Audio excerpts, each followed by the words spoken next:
Novia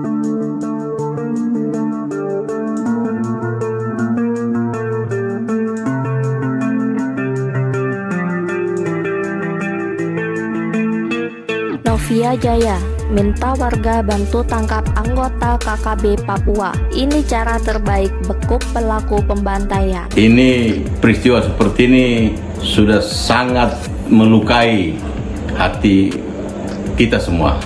Ya.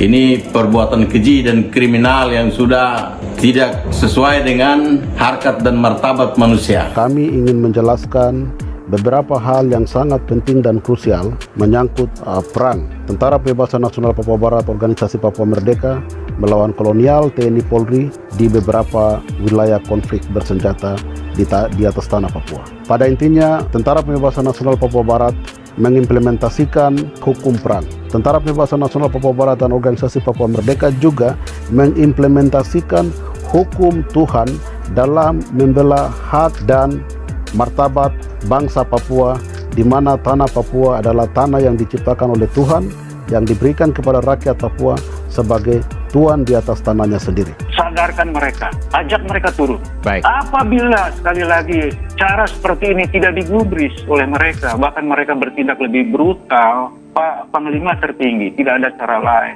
Mereka laki-laki, kita laki-laki, tumpas mereka, Pak. Jangan ragu-ragu, Pak. Polda Papua Barat meminta bantuan masyarakat untuk menangkap pelaku pembantaian pekerja jalan Trans Papua di Teluk Bintuni baru-baru ini. Cara itu ditempuh Polda Papua Barat, apalagi kondisi topografi Papua umumnya bermedan berat sehingga menyulitkan aparat kepolisian untuk mencari dan menangkap para pelaku pembantaian tersebut. Kami minta masyarakat untuk membantu polisi mencari dan menangkap para pelaku pembantaian itu. Bantuan masyarakat akan sangat menentukan situasi keamanan di daerah itu, ujar Kombes Novia Jaya. Untuk diketahui, pembantaian pekerja itu terjadi di distrik Moskona Utara, Kabupaten Teluk Bintuni. Dikatakannya saat ini polisi telah mengetahui identitas para pelaku yang menyerang dan membantai sejumlah pekerja tersebut. Jumlah mereka sebanyak 12 orang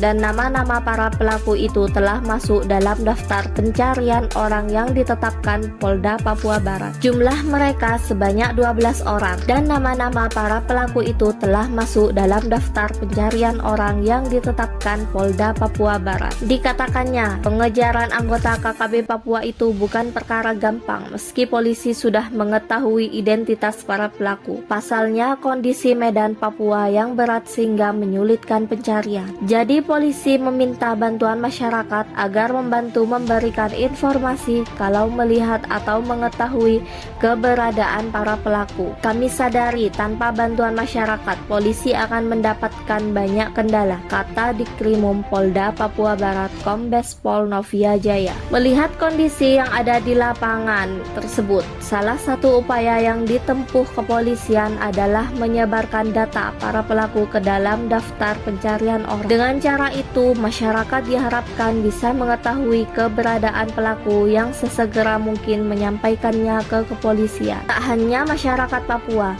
Polda Papua Barat juga melibatkan intelijen untuk mempercepat penangkapan para pelaku. Kami tetap kedepankan langkah intelijen agar bisa mendeteksi mereka yang melakukan penyerangan, jelasnya. Ia memastikan bahwa sampai saat ini para pelaku masih berada di wilayah Teluk Bintuni dan Maibar. Kita masih melakukan pencarian sehingga dalam waktu dekat mungkin sudah bisa ditangkap, ungkapnya. Diketahui sebanyak 14 pekerja jalan Trans Papua Barat diserang Tentara Pembebasan Nasional Papua Barat (TPNPB) di distrik Moskona Utara, Kabupaten Teluk Bintuni. Dari jumlah tersebut, sebanyak 4 korban tewas dan 9 lainnya dalam keadaan selamat. Salah satu di antaranya terluka tembak, sementara seorang juru masak bernama Reva sempat hilang. Namun belakangan Reva akhirnya ditemukan dalam keadaan selamat setelah sempat didorong rekannya dari atas truk.